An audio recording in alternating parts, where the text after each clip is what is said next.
Known to the world was the Great Christian Revival, the Great Awakening of the 1740s. Christianity roared through the colonies and their diverse Christian denominations. Men were introduced to the fervent commitment to their Creator, practiced by their Puritan and pilgrim ancestors. As mankind has witnessed all through time, religious, that is, Christian, revival precedes the greatest moves of sustained liberty to man. Man's allegiance to his God and Savior will always produce virtue, which is the essential strength that can overcome tyranny. To use the words of John Adams in a letter to his wife Abigail in 1776, the only foundation of a free constitution is pure virtue, and if this cannot be inspired into our people in a greater measure than they have it now, they may change their rulers and the forms of government, but they will not obtain a lasting liberty. They will only exchange tyrants and tyrannies. Let us then speak of this cherished virtue and how it affects our country's foundation. Out of this virtue sprang many patriots, including the Sons of Liberty. The initial goal of the Sons of Liberty, and patriots of all classes and distinctions, was to ensure their God-given rights as Englishmen.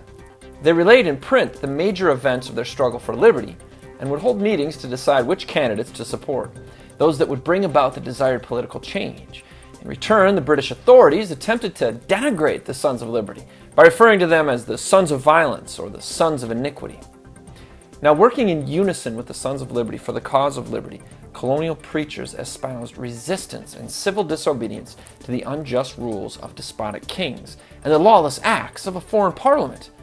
These were not anarchists, for they also taught the necessity of obeying legitimate government.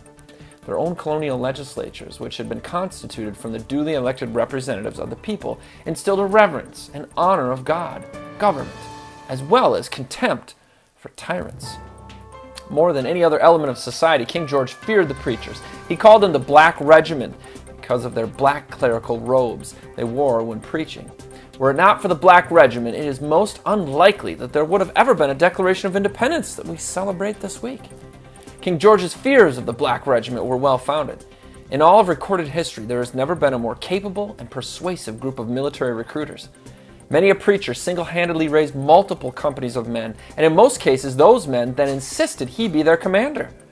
Their power of persuasion was simple, irresistible, their love for liberty and of men, equality, irresistible. The impassioned preacher could enlist more men than George Washington himself. Those who could not go to war often wrote stirring pamphlets to be circulated amongst the troops so as to keep morale high. No segment of society deserves more credit for America's founding and independence than do its preachers. They confronted the tyrant to his face and protested, "No king but King Jesus."